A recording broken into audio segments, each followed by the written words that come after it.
Olá, estamos de volta com a última aula do módulo Planejamento de Projetos da disciplina Suporte Técnico em Elaboração e Implementação de Projetos. Hoje estaremos falando a respeito do sistema Toyota de produção, conhecido mundialmente como Lean Manufacturing, traduzido para o português significa manufatura enxuta. Veremos o porquê de utilizar o sistema Lean e alguns conceitos dele, como por exemplo, os 8 tipos de desperdício e as principais ferramentas. Em seguida, falaremos da produção em série. Veremos a diferença entre os sistemas de produção Just-in-Time e Just-in-Case e por último faremos menção da função do Kanban. Então vamos começar falando um pouco da perspectiva histórica dos sistemas de produção. Primeiro, devemos entender que um sistema produtivo ele é constituído pela interação dos recursos humanos, equipamentos, máquinas e materiais com a finalidade de produzir um bem ou um serviço. Ele transforma insumos em produtos por meio do processamento. Então, a Revolução Industrial, ocorrida no século XVIII, trouxe grandes mudanças em relação à época das manufaturas, já que estas forneciam apenas para um pequeno número de clientes. Tudo isso começou com a introdução das máquinas a vapor, inventadas por James Watt na manufatura. Foi então que, com o aumento da demanda, as empresas de baixa capacidade não conseguiram atender à procura dos diversos produtos. Foi justamente nessa fase que apareceu Henry Ford, o fundador da Ford Motor Company, e do sistema de produção em massa, ou seja, em larga escala, praticada na linha de montagem da sua indústria de automóveis. Isso por volta de 1915. O objetivo era reduzir o valor do produto por meio da redução dos gastos nos processos de fabricação, aumentando, consequentemente, o número de consumidores. Na Segunda Guerra Mundial, muitas empresas tiveram seus esforços direcionados para a produção em massa de armamentos militares. Após a guerra, houve uma demanda por diversos produtos para a reconstrução dos países. As empresas ocidentais apostaram na produção em massa, tendo ganho em escala e uma baixa variedade de produtos.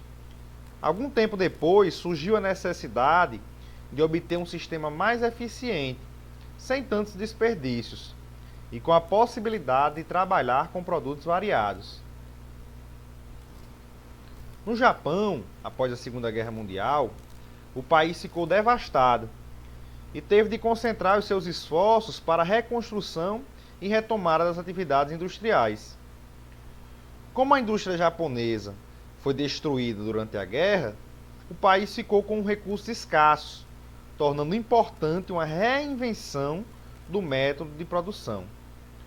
Foi aí nesse cenário que Taiichi Ohno, gerente de produção da Toyota Motor Corporation, realizou estudos para minimizar os desperdícios na produção, surgindo assim a filosofia Just-in-Time, cujo princípio é produzir na hora certa, eliminando os desperdícios. Falaremos mais à frente um pouco mais a respeito desse sistema. Outro pilar do sistema Toyota de produção é a automação, ou Jidoka em japonês, que não deve ser confundida com a simples automação.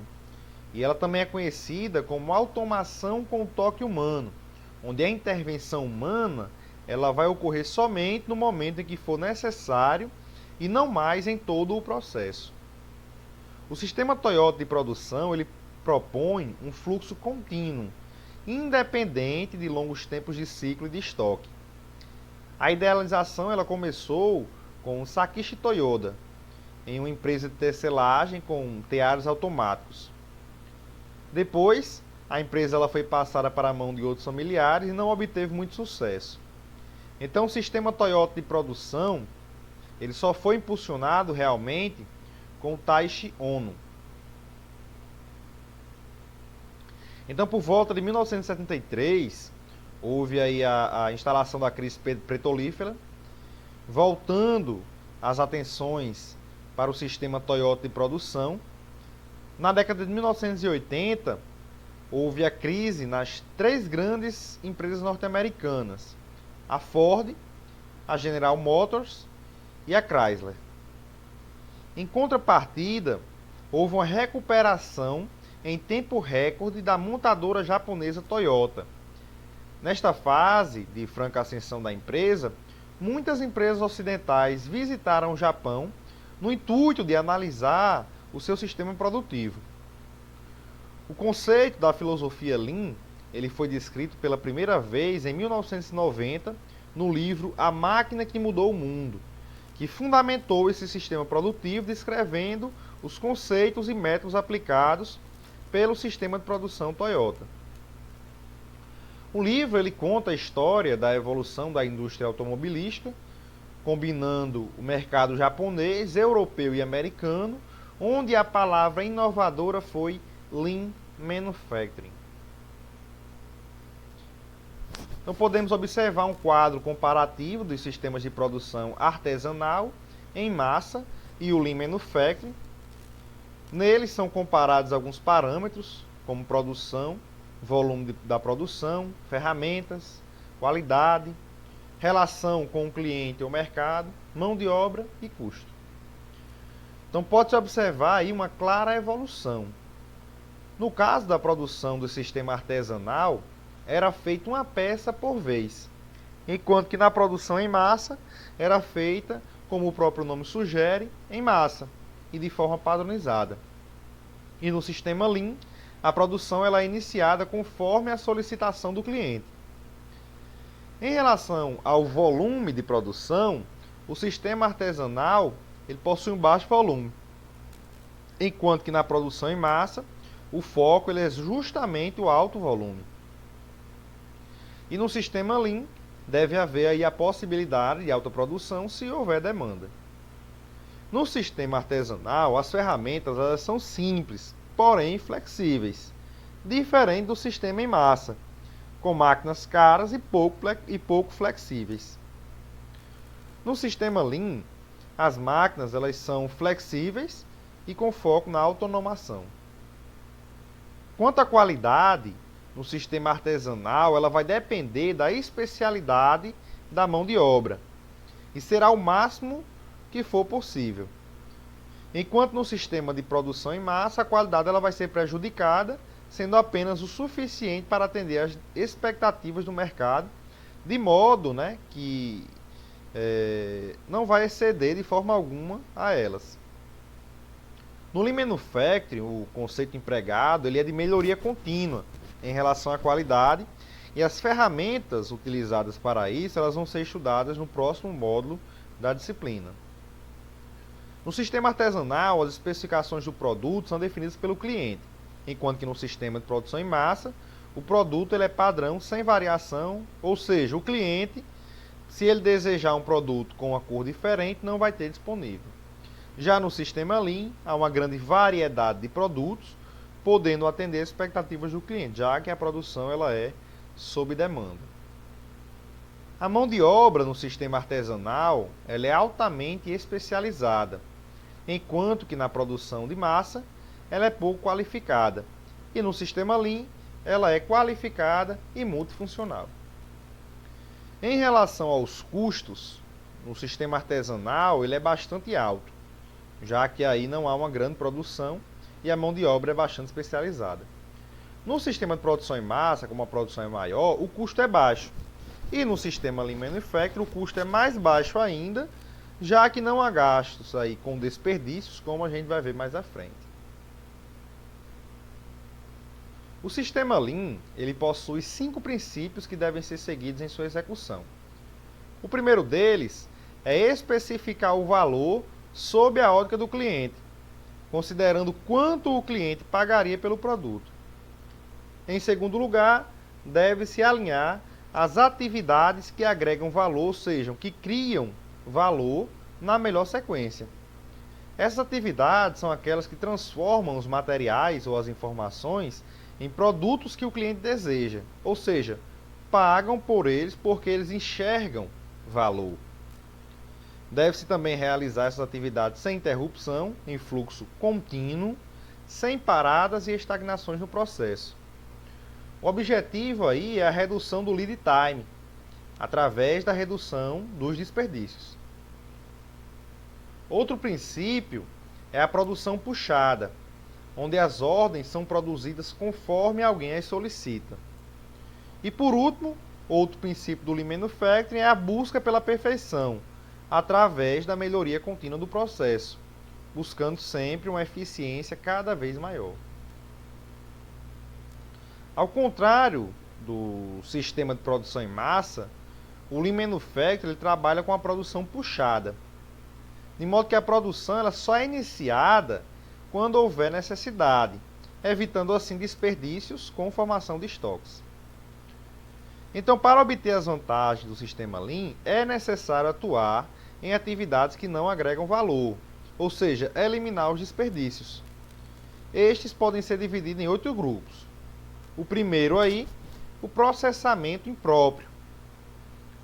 Ele está relacionado aos desperdícios provenientes de processos extras, ou seja, de atividades desnecessárias realizadas pelo operador.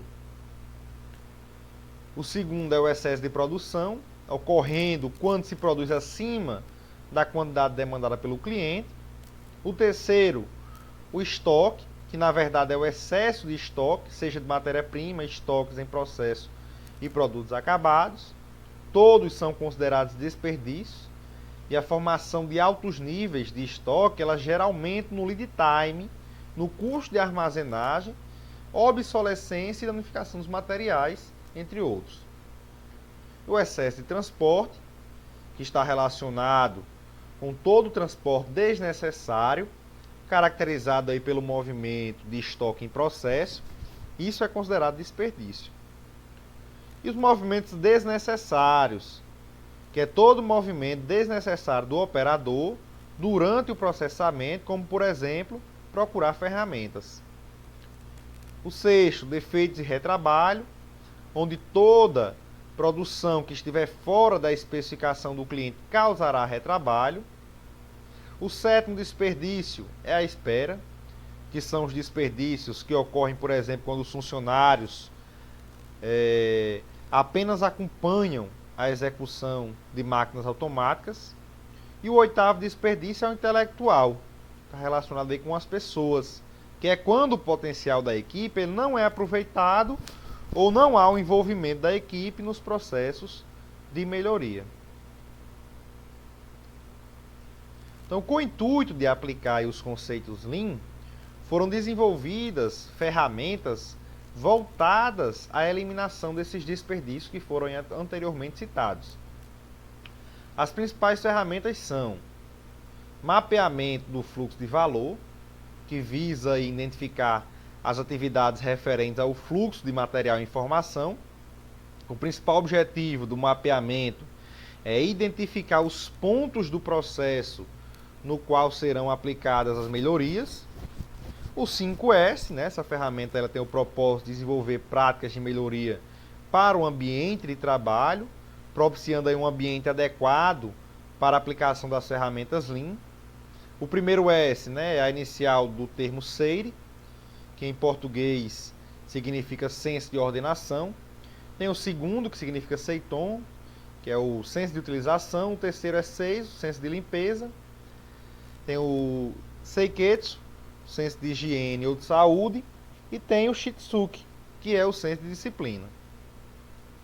Outra ferramenta também é o layout celular, que prega a aplicação do fluxo contínuo, de modo aí que diferentes processos que são agrupados em conjunto, eles possibilitam uma maior flexibilidade e uma maior produtividade. O trabalho padronizado, essa ferramenta ela busca estabilizar a qualidade e a produtividade do processo. A padronização do trabalho ela estabiliza o processo produtivo e elimina aí praticamente toda a variabilidade dos produtos. Tem o Jidoka, também conhecido como autonomação, como eu já havia falado, busca aí eliminar defeitos por meio do desenvolvimento de mecanismos que permitam parar a máquina assim que for detectado alguma anormalidade durante o processo produtivo. Um dos mecanismos mais conhecidos é o Pokayoke, que é a prova de erros não intencionais. Por exemplo, o leitor de código de barras, utilizados aí nos supermercados, eles eliminam os erros de digitação do operador de caixa. Tem o Kanban, que operacionaliza aí o sistema puxado, permitindo que seja produzido no tempo e quantidade certa. A gente vai falar um pouco mais à frente dessa ferramenta. E tem o TPM, né? O Total Productive Maintenance, em português, manutenção produtiva total, que é um sistema desenvolvido para obter a maior eficiência do equipamento e realizar a manutenção autônoma, onde aí o próprio operador da máquina vai poder realizar a manutenção, evitando a perca de tempo durante a manutenção, facilitando a produção. A troca rápida de ferramentas, ela vai reduzir o máximo de tempo no setup. Um exemplo de troca rápida pode ser observado numa corrida de Fórmula 1. Né? Ali no momento que o carro chega no pit stop, a equipe ela está preparada para realizar a troca de pneu e do abastecimento no menor tempo possível. E tem também o Ejunca, né, que permite que a produção de diferentes produtos ela seja nivelada com a demanda, gerando assim uma produção mais flexível. Então, cada processo ele tem sua particularidade. Ele requer diferentes formas de gerenciamento. Os resultados de um processo produtivo eles podem ser dois: produtos ou bens e serviços. Ou até mesmo um mix dos dois. Por exemplo, a pizzaria, onde o produto é a pizza e o serviço é a entrega. Além da diferenciação entre bens e serviços, o processo ele pode ser classificado de acordo com o tipo de operação, podendo ser classificados como processos contínuos e discretos. Os processos contínuos, por sua vez, eles podem ser divididos aí em processos por projeto, repetitivos em lote e os repetitivos em massa. Os processos contínuos, eles são destinados à operação de produtos extremamente padronizados, com demandas estáveis. Por exemplo, uma planta petroquímica, ela produz combustível. Esses processos, eles, por serem altamente padronizados, eles possuem um alto grau de automação, tornando aí dedicado, né, um único tipo de produto.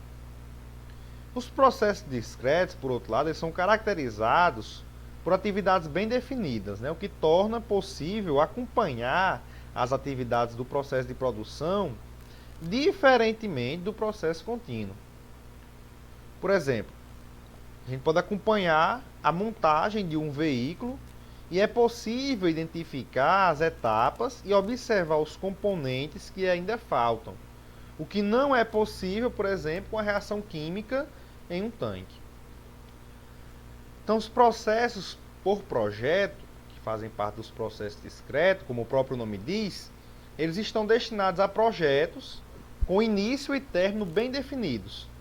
Esse tipo de processo ele é caracterizado por ser altamente padronizado, possuir um baixo custo de volume.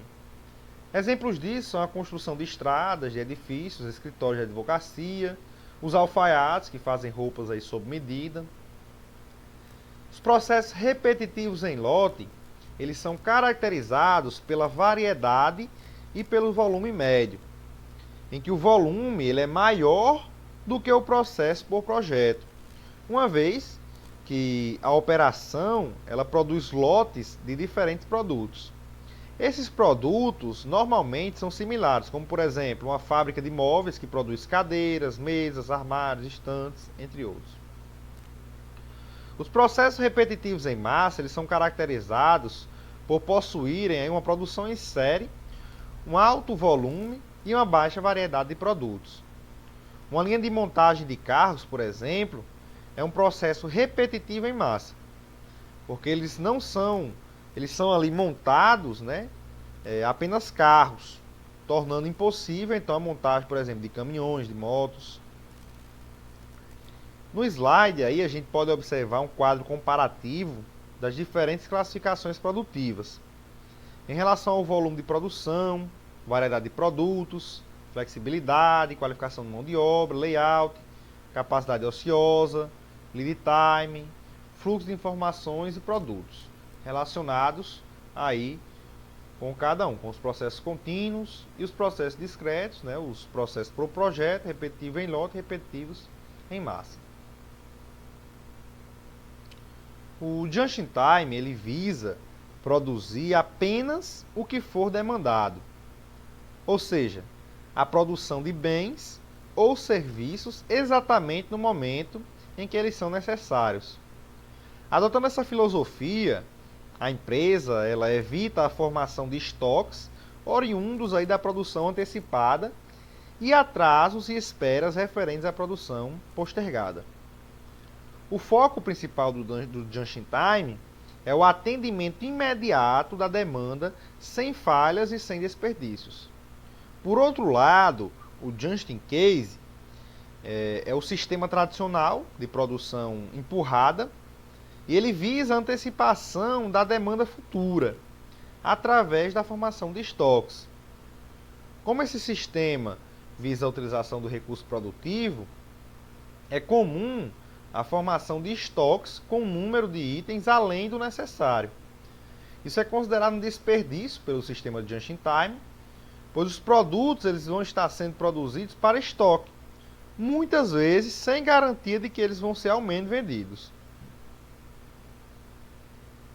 Se compararmos os dois processos, a gente vai observar que cada um possui vantagens e desvantagens. Algumas vantagens aí do método just in case, então, por exemplo, com a quantidade elevada de produtos, a empresa ela pode trabalhar com descontos por lote. O estoque dos produtos ele permite que sejam colocados à mostra para os consumidores. Então, os produtos eles podem ser visualizados e têm maior chance de venda. A empresa ela não corre o risco de ser deixada na mão, ao receber um pedido de um cliente, caso algum fornecedor ele não cumpra com o prazo. Com o produto disponível no estoque, as demandas elas vão ser rapidamente atendidas, o que aumenta a satisfação do consumidor com relação aí às entregas no prazo. E as desvantagens do método just in case são o alto custo para manter o estoque. Os produtos estocados eles correm o risco de sofrerem algum dano ou de ficarem vencidos ou obsoletos. O espaço utilizado para armazenamento ele poderia ser utilizado para algum outro fim.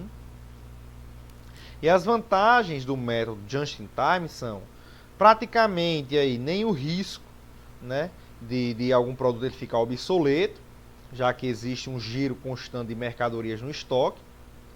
Visto que a produção ela diminui e, por consequência, não existem produtos velhos estocados, a empresa ela vai estar mais apta a atender às mudanças de mercado e às exigências do consumidor.